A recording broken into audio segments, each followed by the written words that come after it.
Dumarami ang congressman na gustong maging miyembro ng partido niya. Ibang klase rin ang charm ni Maureen para makabawi sa iskandalo ng partido niya, hindi ba?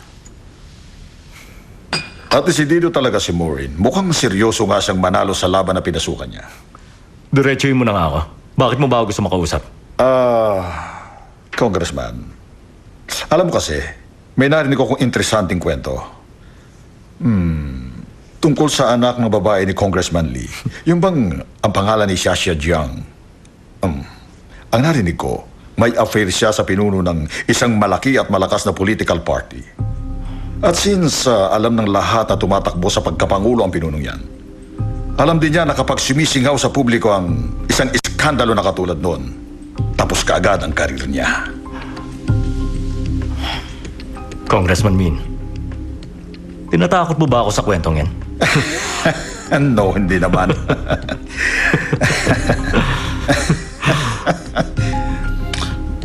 Meron lamang akong gustong imungkahi. Sige, sabihin mo. Ganito na lang. Hindi na akong papaligoy-ligoy pa. Hindi ko ilalabas ang iskandalong yan, pero ipangako mo, yung tungkol sa anak ko, yung iskandalo niya sa military service, huwag na huwag mong gagamitin yun laban sa akin.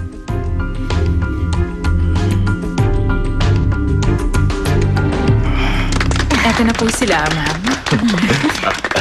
Salamat. Siya po ang asawa na namatay ni Sina. Salamat. Nice to meet you. Maraming salamat. Kamusta po kayo? Ito na po si Mr. Kim. Nice to meet you, Salamat. sir. Nice to meet you. Salamat. Speech na po kayo. Ma'am Maureen, bilang pag-welcome po sa mga bago nating Congress members sa Yuxin Party, please say a few words. Sa loob ng maikling panahon ng buuin ng Yuxin Party, napakaraming hamon tayong hinarap. Mayroong mga umalis sa ating partido. Pero maraming mga bagong kasapi ang dumating. Nagbago man ang mukha, pero may mga bagay na hindi napalitan. Yun ay ang prinsipyo ng Yuxin. Nabigyan ng tunay na boses at papel ang ating mamamayan na lumahok sa ating pamahalaan para sa kapakanan ng bansa. Ang tunay na pinuno ng partido ay ang bawat isa sa atin. Maureen Seo! Ibotong Pangulo! Maureen Seo! Ibotong Pangulo! Maureen Seo! Ibotong Pangulo! Maureen Seo! Ibotong Pangulo! Maureen Seo! Ibotong Pangulo! Ang nais naming reforma ay hindi lamang puro sa salita. Muli, isa kaming ganap na partido na naghahangad na tunay na maglingkod sa ating bansa. Ihahatid namin ang totoong serbisyo ng may malinis na konsensya. Mula sa Kongreso at hanggang sa mga lokal na sangay ng ating gobyerno. Pagsisikapan namin na pakinggan ang tinig ng mamamayan at bigyan sila ng pagkakataon upang maging kabahagi ng paglikha ng magandang kinabukasan para sa ating bansa. Kung kami ang pipiliin ng taong bayan, alam namin kami ay mga tagapaglingkod lamang ng bayan at ang kapangyarihan ay wala sa amin kundi nasa mga mamamayan.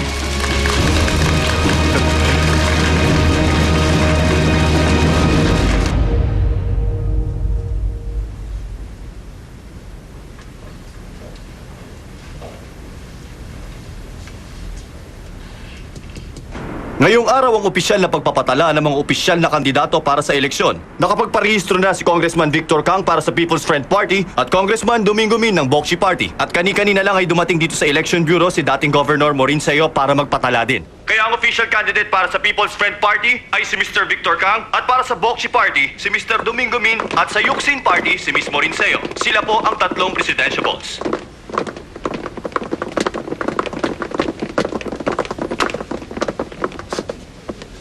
Sa tingin ko, dapat sabay-sabay tayong lumabas kaysa mauna akong lumakad ng ilang hakbang sa inyo. Mas mabuting sama-sama.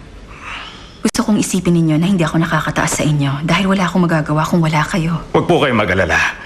Magkapantay lang tayo, Maureen. Ha? Pero mas matangkad ka pa rin sa akin. Ako, ikaw talaga. Oh, Edward. Everyone, I'm Prosecutor Edward Ha. Meron lang akong ilang katanungan para kay Miss Maureen Seo. Maaari mo bang sagutin ang tanong ko? Of course, Prosecutor. Pero Ma'am Maureen... Ako nang bahala. Maiwan ko na muna kayo.